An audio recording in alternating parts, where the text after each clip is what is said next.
Hi, my name is Deidre Sorrell, and I'm founder of Synergy Wellness Therapeutic Services in Waldorf, Maryland.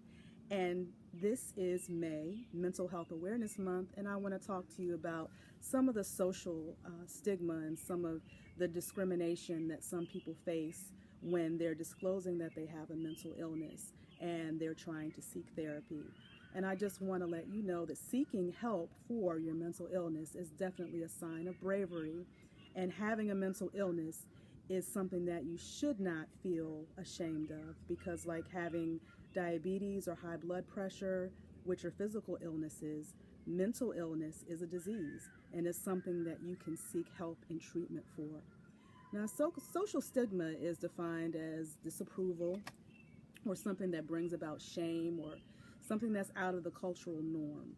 And in some cultures, having a mental illness is something that's seen as undesirable or something that is almost seen as a failure in the culture. And mental health diagnoses go across all races and cultures and nationalities. So it's not something that is a badge of shame because you belong to a certain culture. Some of the stereotypes that are associated with having a mental illness are that the person is weak or crazy.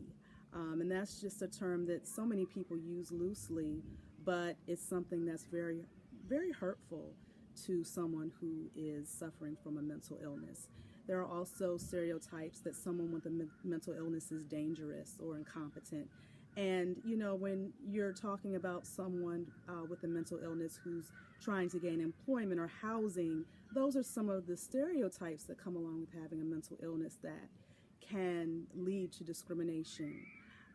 Having to disclose your mental illness in a job application or to your job for whatever reason can, for some, lead to a lack of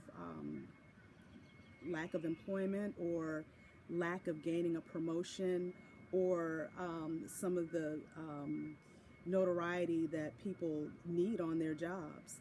And also with social status, disclosing that you have a mental illness can lead to discrimination that can hurt people socially.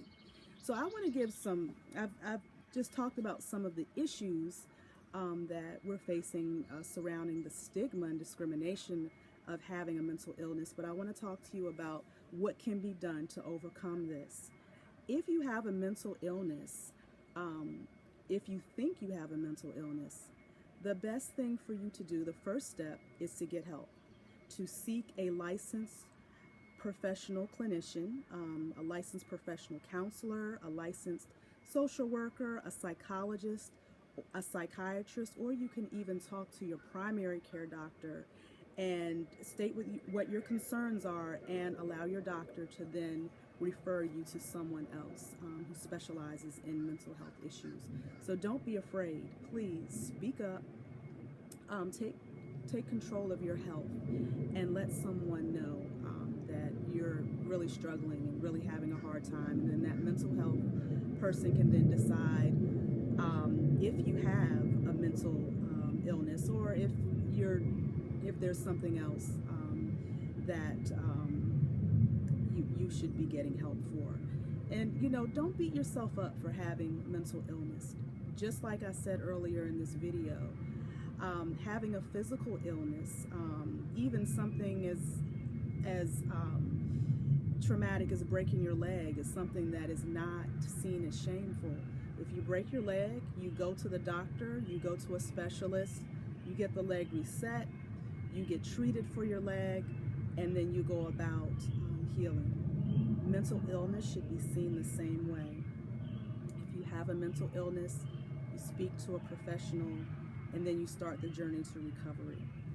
And then for people who don't have mental illnesses but have people with mental illness in their family or on their jobs or in their social circle, the best thing for you to do is to educate yourself about mental illnesses. Google is your friend. Look up mental illnesses so that you can see the disease for what it is and not what the stereotypes are. Also, take a stand. If you hear people talking about, oh, she's so crazy, she's so bipolar, say something. you know, don't allow people to use terms loosely around you, because that really leads to the miseducation and misinformation about mental illnesses. And also be supportive. If you have someone in your family who has a mental illness, please try to not say things like, just snap out of it, just get over it, or be stronger. Understand that they have an illness, and everyone is different, and everyone is on a different path, and people recover at different rates. So just be supportive and understand that just having someone there to lean on is really important. I don't think people with mental illnesses expect you to have all of the answers, especially if they're seeing a professional. But being supportive is something that is priceless. And the last thing that I want everyone to do is to just take a pledge through the National Alliance on Mental Health, and I'm going to put a link at the end of this video. Take a pledge to take a stand against the stigma for mental health. That's something that you can do just quickly by clicking on your computer screen. So again, this is Deidre Sorrell, founder of Synergy Wellness Therapeutic Services. Thank you very much for listening to this video. Take care.